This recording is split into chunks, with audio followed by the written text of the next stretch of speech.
Assalamualaikum warahmatullahi wabarakatuh. Di video kali ini saya akan menjelaskan tentang audit kepuasan kerja dan ketaatan. Oke, nggak pakai lama, saya langsung ke slide berikutnya. Audit kepuasan kerja. Kepuasan kerja dapat didefinisikan sebagai sikap umum seorang terhadap pekerjaannya yang berupa perbedaan antara penghargaan yang diterima dengan penghargaan yang seharusnya diterima menurut perhitungannya sendiri. Muklas 2005. Hall and Du Bois 1986 memandang kepuasan sebagai hasil keseluruhan dari derajat suka atau tidak sukanya tenaga kerja terhadap berbagai aspek dari pekerjaannya. Dengan kata lain, kepuasan kerja mencerminkan sikap tenaga kerja terhadap pekerjaannya. Lanjut ke teori kepuasan kerja. Teori pertentangan. Teori pertentangan dari Luke menyatakan bahwa kepuasan atau ketidakpuasan terhadap beberapa aspek dari pekerjaan mencerminkan penimbangan dua nilai, yaitu yang pertama, pertentangan antara apa yang diinginkan seorang individu dengan apa yang diterima. Kedua, pentingnya apa yang diinginkan bagi individu. Kepuasan kerja secara menyeluruh bagi seorang individu adalah jumlah dari kepuasan kerja dari setiap aspek pekerjaan dikalikan dengan derajat pentingnya aspek pekerjaan bagi individu. Menurut Luke, seorang individu akan merasakan puas atau tidak merupakan suatu yang pribadi, tergantung bagaimana ia mempersiapkan adanya kesesuaian atau pertentangan antara keinginan-keinginannya dan hasil keluarannya.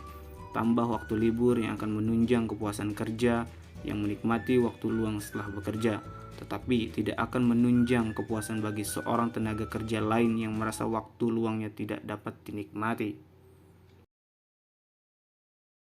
Oke, lanjut ke slide berikutnya. Model dari kepuasan bidang atau bagian. Model Lawyer. Dari kepuasan bidang berkaitan erat dengan teori keadilan dari Adams. Menurut model Lawyer, orang akan puas dengan bidang tertentu dari pekerjaan mereka, misalnya dengan rekan kerja, dengan atasan, dan gaji. Jika jumlah bidang mereka persepsikan harus mereka terima untuk melaksanakan pekerjaan mereka sama dengan jumlah yang mereka persepsikan dari secara aktual mereka terima. Contoh yang dapat diterima misalkan, persepsi seorang tenaga kerja terhadap jumlah honor yang seharusnya ia terima berdasarkan unjuk kerjanya dengan persepsi tentang honorium yang secara aktual mereka terima. Jika ia menerima honor lebih dari sepatutnya ia terima, maka ia akan merasa salah dan tidak adil. Sebaliknya, jika ia mempersepsikan ia terima kurang dari sepatutnya, maka ia akan merasa tidak puas.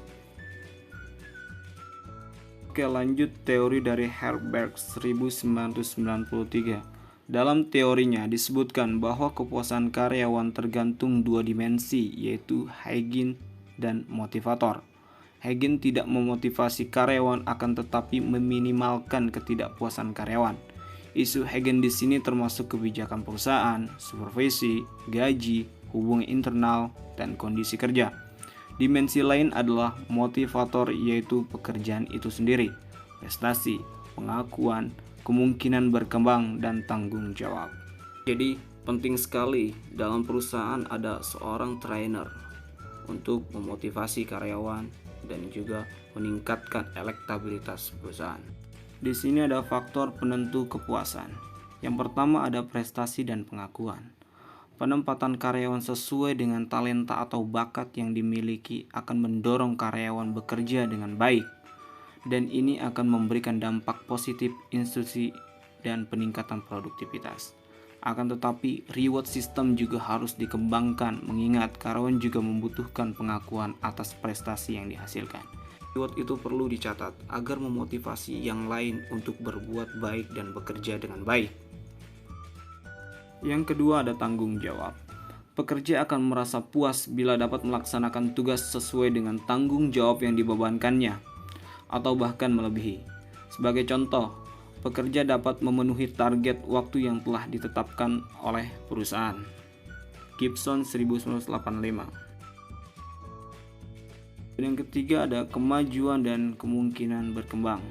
Diperlukan penghargaan kepada karyawan oleh karena prestasinya dengan meningkatkan status atau level pekerjaannya. Jika kemungkinan dapat memberikan kesempatan untuk mengikuti pendidikan lanjut, ini akan meningkatkan nilai mereka dan meningkatkan profesionalisme karyawan. Jika perusahaan sudah memfasilitasi karyawan, karyawan juga akan merasa puas dan akan bekerja dengan baik dan sungguh-sungguh. Oke, lanjut yang keempat, gaji penghasilan yang dirasa adil. Uang mempunyai arti yang berbeda-beda bagi orang yang berbeda.